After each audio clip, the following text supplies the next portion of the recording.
Ambassador Park Miho walked into the massive council chamber for what he knew would be the last time. The room stretched out like a small city, filled with floating platforms where different alien species sat in their designated areas. Some looked like giant crystals that changed colors when they spoke. Others had multiple arms and eyes that moved independently. The Zephyrians looked almost human, except for their blue skin, and the way they never seemed to blink. Park had been coming to these meetings for 3 years now. 3 long years of watching his people's hard work get handed over to aliens who had never lifted a finger to help. He adjusted his simple black suit and walked to the human platform in the center of the room. Around him, hundreds of alien representatives whispered and clicked and made sounds he still didn't fully understand, even with the translation devices. Kim Soo-young sat beside him, her military uniform crisp and clean. She had been Earth's military representative since the humans first joined the Galactic Council. Her face showed no emotion, but Park could see her hands gripping the edge of her chair. She was angry. They all were. Lee Dong-hyun, their science advisor, quietly organized his notes. He was a thin man with glasses who rarely spoke during these meetings, but Park knew he was one of the smartest humans alive. Lee had been tracking something in his computers for months now, something he called dependency mapping. Whatever that meant, Lee seemed confident about what was coming next. The session will now begin, announced Prime Nexus Velthaner. The alien looked like a tall, thin person made of blue glass. Light moved through his body when he spoke, and his voice echoed strangely in the chamber. Today we vote on Motion 847, territorial redistribution for greater efficiency. Park's jaw tightened. Greater efficiency. That was what they called it when they stole human colonies and gave them to species who had contributed nothing but complaints and demands. For 3 years, Park had sat in this chamber watching the same pattern repeat itself. Humans would find a dead world and spend decades turning it into something livable. They would build cities, create atmospheres, establish farms and factories. Then, inevitably, some council member would complain that humans were expanding too quickly, taking too much space, not sharing their resources properly with the galactic community. The vote began. One by one, species after species voted to take away human colonies and give them to others. The Crystalline Collective wanted the mining worlds humans had spent 20 years developing. The Zephyrian hegemony claimed they could run the agricultural planets more efficiently. The Velterons insisted they needed the industrial worlds for their own expansion. Park listened to each vote with growing fury. These aliens had no idea how much work went into making a dead rock into a living world. They saw only the final product and assumed it had always been easy to maintain. The Andromedans vote to approve, said Council Rex then, a being that looked like a walking tree made of silver metal. Humans have proven incapable of managing resources on a galactic scale. That was the final insult. Park stood up slowly, his chair scraping against the platform floor.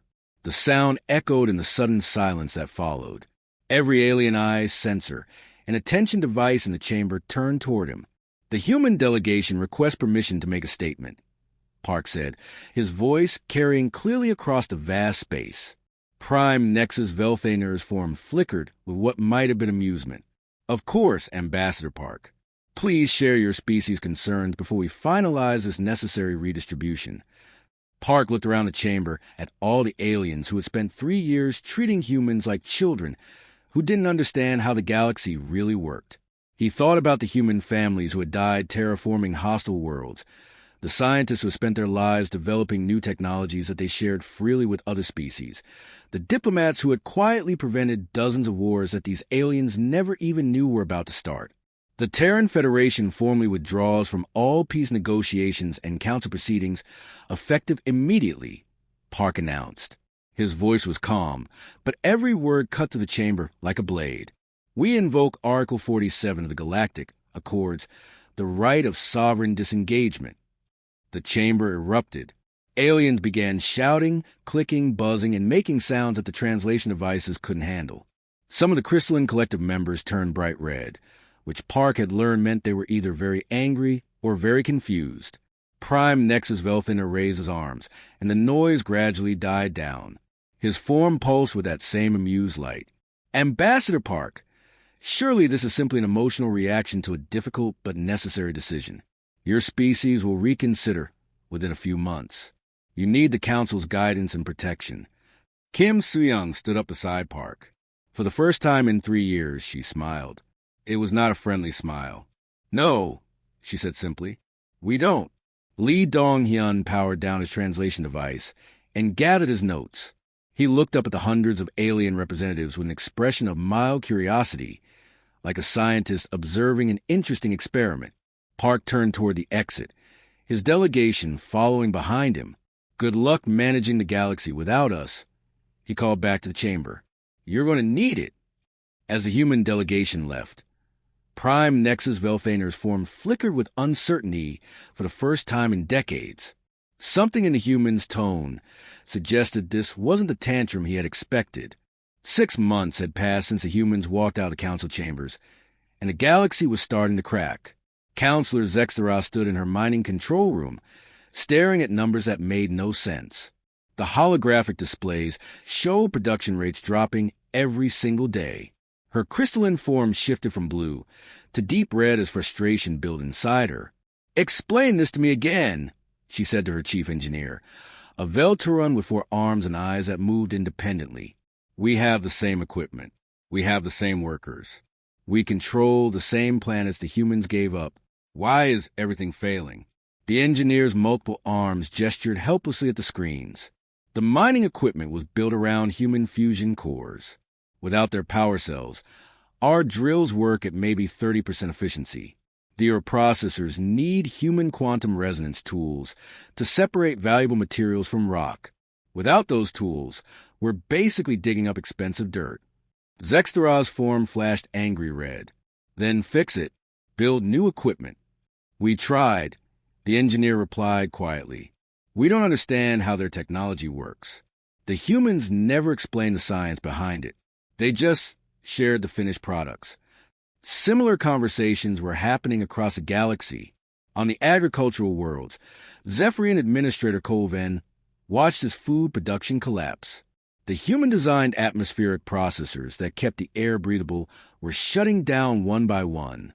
The terraforming systems that maintained perfect growing conditions were reverting to their original settings, turning fertile farms back into hostile wastelands. How is this possible? Colven demanded, his blue skin dark with worry. These systems were built to last centuries.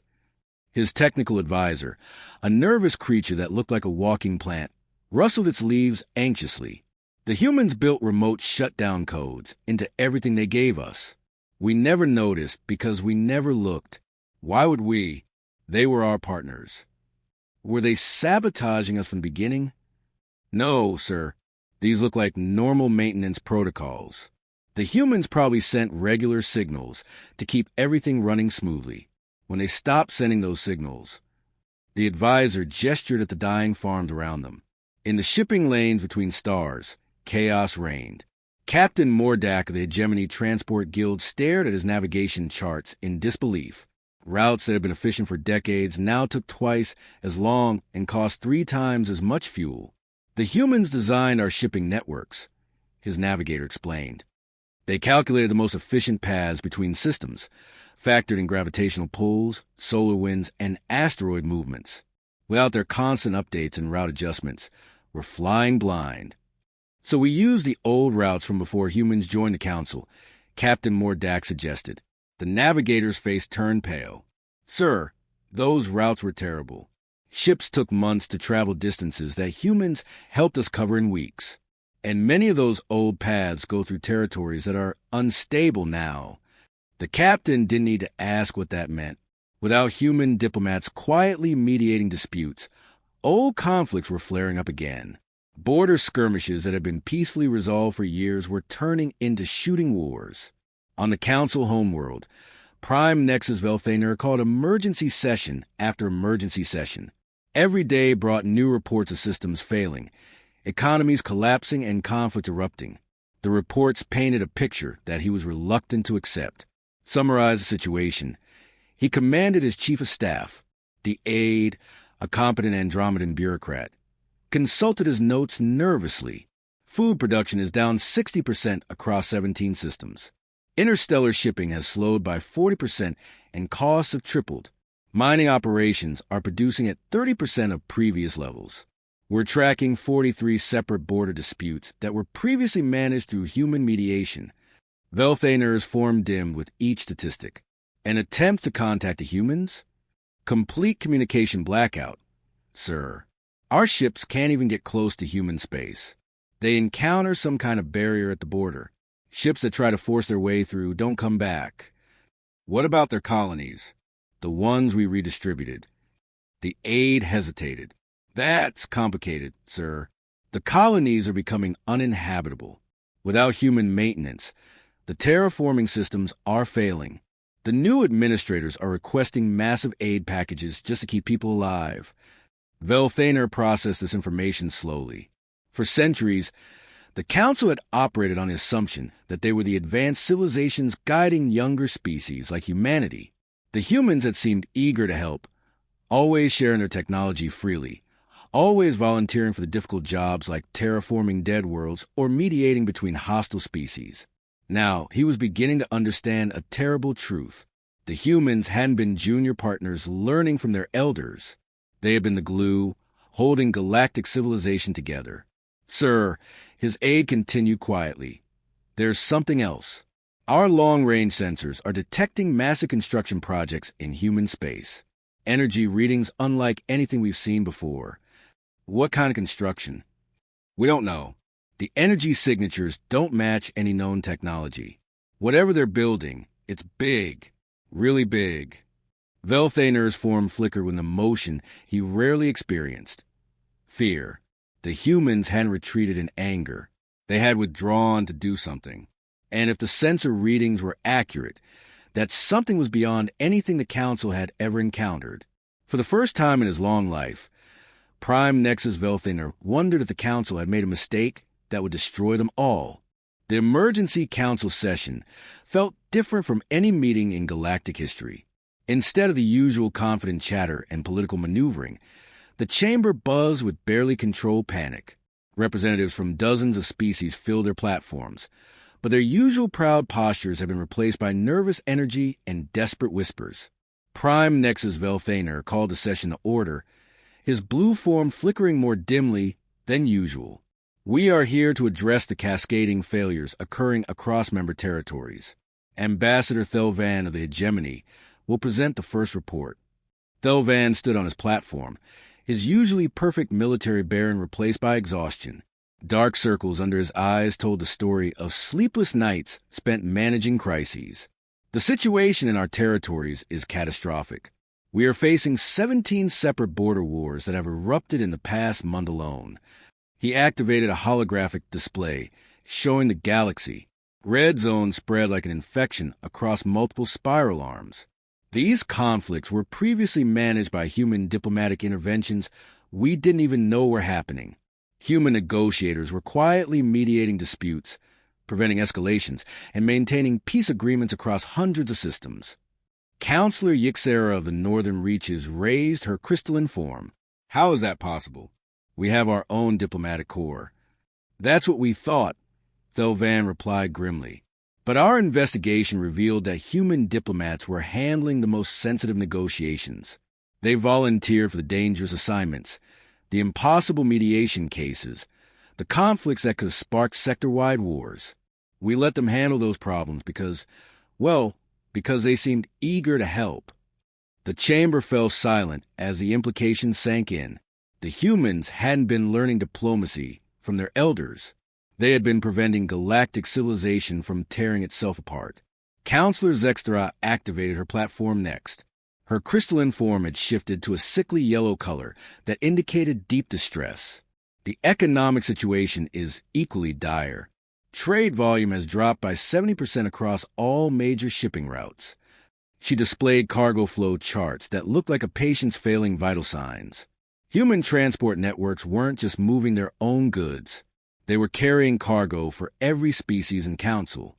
Their ships were faster, more efficient, and more reliable than anything we operated. When they withdrew, they took the backbone of galactic commerce with them. Surely we can rebuild these networks, suggested Rexon of the Andromedans. With what? Zextaraz's form flashed angry orange. Human fusion drives were 50% more efficient than our best engines. Their quantum navigation systems could plot courses we never imagined. Their logistics algorithms optimized cargo loads and shipping schedules across 3 spiral arms simultaneously. We don't even understand how most of their technology works. Chief Military Advisor Korthal stepped forward, his war-scarred form commanding immediate attention. Even his voice, usually strong and confident, carried a tremor of fear. The military implications are worse than economic collapse. Our investigation has revealed that human technology was integrated into every major military system in Council space. He activated a new display showing fleet compositions across member worlds. Huge sections were highlighted in warning red. 60% of our sensor networks rely on human quantum detection arrays. 40% of our weapon systems use human power coupling technology. Even our most advanced warships depend on human-designed components for basic functions. What does this mean for our defense capabilities? Asked Velthaner, though he suspected he already knew the answer. It means we're defenseless, Korthal replied bluntly. Human components in our systems are failing without their maintenance signals. Ships that could once patrol entire sectors now struggle to leave their home systems. Weapons that could crack planets are reduced to expensive fireworks. The chamber erupted in worried murmurs and panicked discussions. Representatives began calculating how many of their own systems depended on human technology. The results were universally terrifying. There's more, Korthal continued, his voice cutting through the noise. Long-range reconnaissance has detected massive construction projects throughout human space. The energy signatures are unlike anything in our databases. The display changed to show deep space sensor readings from the borders of human territory. The numbers made no sense. Energy outputs that rivaled entire star systems. Gravitational anomalies suggesting massive stellar engineering projects. Construction on a scale that dwarfed anything the Council had ever attempted. What are they building? Whispered Counselor Yixera. We don't know, Korthal admitted, but the power requirements suggest they're manipulating forces we barely understand. Whatever humanity is constructing, it represents technology centuries beyond our current capabilities. Prime Nexus Velthaner felt something he had never experienced in his millennia of existence. Complete helplessness. For generations, the Council had assumed they were the advanced civilizations guiding primitive species, like humanity toward galactic citizenship. They had treated humans like eager students, grateful for the opportunity to learn from their betters. But the evidence was overwhelming. Humans hadn't been students. They had been teachers, mentors, and guardians. They had quietly taken on the most difficult and dangerous tasks that kept galactic civilization functioning. They had shared their advanced technology freely while other species hoarded their discoveries behind restrictive licenses and trade barriers. And now they were gone. Not just absent, but actively building something beyond the Council's comprehension. The quiet, helpful humans who had seemed so eager to please had revealed themselves as something far more powerful and far more dangerous than anyone had imagined. What do we do? Asked Thelvan, voicing the question everyone was thinking. Velthaner's form flickered as he contemplated their options. They could try to continue without humanity, watching their civilization slowly collapse.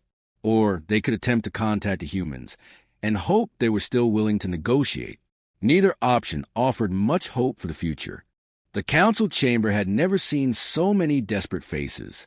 Prime Nexus Velthaner stood before the assembled representatives, his blue form flickering with nervous energy as he announced the most humbling decision in galactic history. We will send diplomatic envoys to human space, he declared, his voice lacking its usual authority. We will offer to negotiate the return of their colonies and discuss new terms for their participation in Council. The irony was not lost on anyone present. 6 months ago, they had dismissed humanity as children throwing tantrums. Now they were begging those same children to save galactic civilization. Ambassador Thelvan volunteered to lead the first mission. His ship, the Hegemony's finest diplomatic vessel, approached the border of human space with all the confidence he could muster. That confidence evaporated the moment they encountered the barrier. It wasn't visible to the naked eye, but every sensor on the ship screamed warnings. Space itself seemed wrong at the border, twisted in ways that hurt to look at. When Thelvan ordered his pilot to proceed, the ship simply stopped. Not damaged, not destroyed, just frozen in place as if the universe had decided they weren't allowed to continue. Then the humans came. The ship that approached them bore no resemblance to the vessels humanity had used during their council membership. It was sleek, dark, and seemed to bend light around itself in impossible ways. Energy readings suggested it contained power sources that rivaled small stars. Hegemony vessel. Came a voice through their communication system, bypassing all their security protocols as if they didn't exist. State your business. Thelvan recognized the voice. Kim Suyang, the former military liaison who had sat quietly in council meetings for 3 years. But something in her tone had changed. The deference was gone, replaced by cold authority that made seasoned warriors uncomfortable. Ambassador Kim, Thelvan said, try and project diplomatic warmth. The Council sends greetings in hopes to discuss renewed cooperation between our peoples. The Terran Federation acknowledges your message. Kim replied with mechanical precision. Follow the escort beacon to the designated meeting point. Do not deviate from the prescribed course. Any attempt to scan our territories or gather intelligence will result in immediate expulsion. The escort that guided them deeper into human space defied everything Thelvan thought he knew about physics. The human ship moved without visible propulsion, changed direction instantly without inertia, and seemed to phase in and out of normal space at will. What they saw during that journey would haunt Thelvan's nightmares for years to come. Entire solar systems had been transformed beyond recognition. Massive ring structures surrounded stars, harvesting energy on a scale that boggled the mind. Planets had been moved from their original orbits and arranged in perfect geometric patterns. Space stations the size of moons dotted the void, their purposes unknowable but clearly vast. "My God," whispered his navigator. "What have they become?"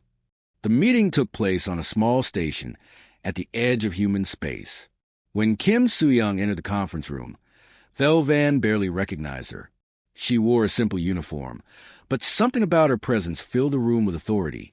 Behind her stood Li Donghyun, the former science advisor, his quiet demeanor now carrying an undertone of absolute confidence. "You have 5 minutes," Kim announced without preamble. "Speak."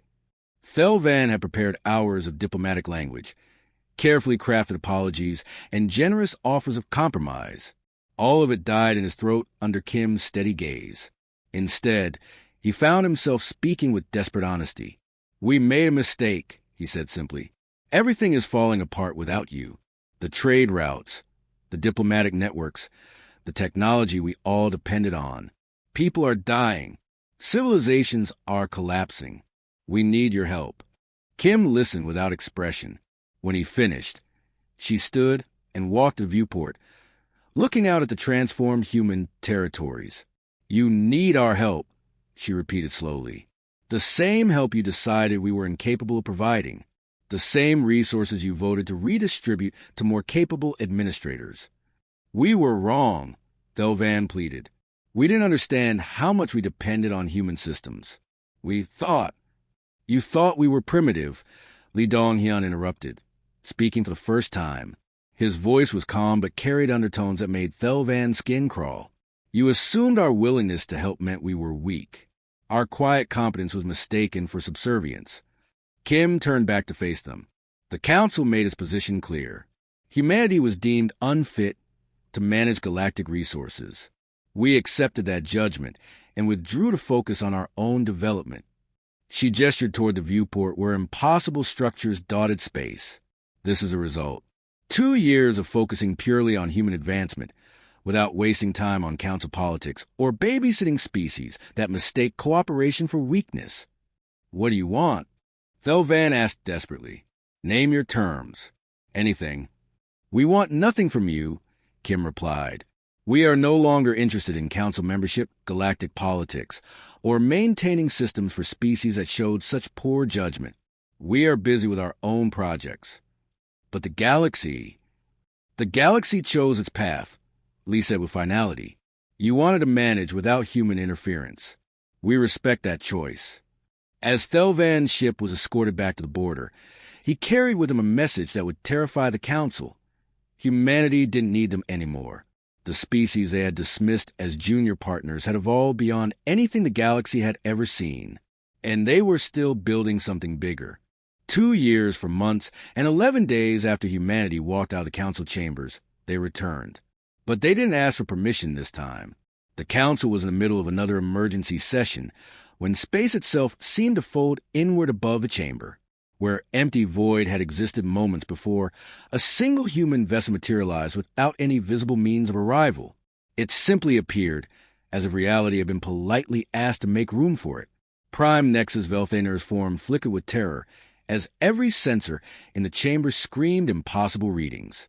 The ship was beautiful in an alien way, its hull seeming to absorb and redirect light around itself. Energy signatures suggested it contained forces that could crack planets, but it hung in space with the casual grace of a leaf floating on water.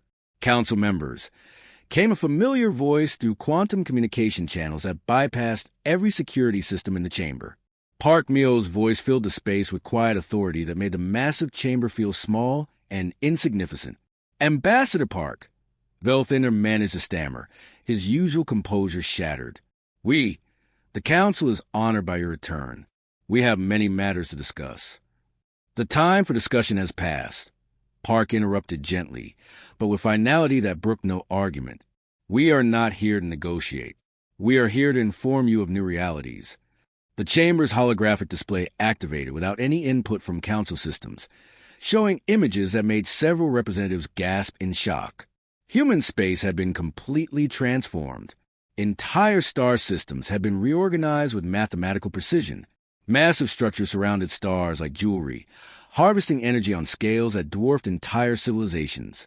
Planets moved in perfect formations that suggested casual manipulation of gravitational forces.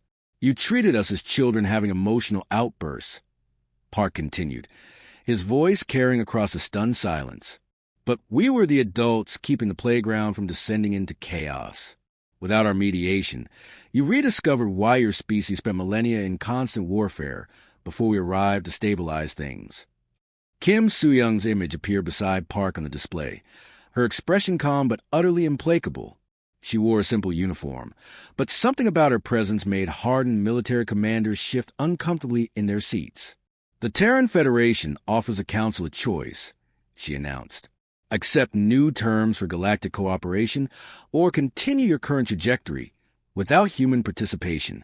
We are no longer interested in being your caretakers or hiding our capabilities for your psychological comfort. Counselor Zextara's crystalline form shifted through several colors of distress. What terms? What do you want from us? Lee Donghyun appeared on the display, his quiet demeanor now carrying undertones of absolute confidence. Complete sovereignty for human space with no Council oversight. Full reparations for territories seized under the Greater Good Doctrine. Restructuring of Council voting procedures to prevent future abuse of smaller member species. And formal recognition that humanity is no longer bound by any agreements made under previous power structure. The chamber erupted in outrage. Representatives shouted protests, made threats, and demanded explanations. Park waited patiently for the noise to die down before continuing. These terms are not negotiable, he said simply. They represent the minimum requirements for renewed human participation in galactic affairs. You may accept them or decline them, but you will not modify them. Prime Nexus Velthaner's form flickered desperately as he processed the implications. And if we refuse, what then? Kim's smile was not unkind, but it carried implications that made seasoned diplomats nervous. Then you continue without us. Your civilizations collapse at whatever rate they collapse. Your wars continue until you exhaust yourselves. Your economies fail until you figure out how to rebuild them. We will observe with interest, but we will not intervene. You're threatening us, accused Council Rex then, his metallic form radiating indignation. No, Lee replied calmly. We're offering you a choice. Partnership on equal terms, or independence with all the responsibilities that entails. The previous arrangement where you made decisions, and we implemented them, is no longer available. The display shifted to show current conditions across Council space. Collapsed trade networks, ongoing wars, Failing infrastructure and economic chaos painted a picture of civilizations slowly destroying themselves without the stabilizing influence they had taken for granted. We spent 3 years trying to explain that cooperation required mutual respect. Park continued. You chose to treat us as junior partners who should be grateful for your guidance. We accepted that judgment and withdrew to focus on our own development. He gestured toward the images of transformed human space. This is a result. 2 years of focusing purely on human advancement without diverting resources to maintain systems for species that showed such poor judgment about our capabilities. Velthaner felt the weight of his species' survival pressing down on him. The humans weren't asking for their permission or approval. They were stating facts and offering choices. Accept partnership on human terms, or face the collapse that was already consuming the galaxy. How long do we have to decide? He asked quietly. The offer expires when this conversation ends, Kim replied. We have other projects to attend to. This is not a negotiation. It's an opportunity. The chamber fell silent as representatives realized they were facing an ultimatum from a species they had dismissed as primitive. The quiet humans who had seemed so eager to help had revealed themselves as something far more advanced than anyone had imagined. With a voice heavy with the weight of galactic history, Velthaner cast a first vote to accept humanity's terms. One by one, other council members followed suit, each vote in acknowledgement that the balance of power had shifted permanently. As the human ship prepared to depart, Park's final words echoed through the chamber. Welcome to the new galaxy. We look forward to building something better together.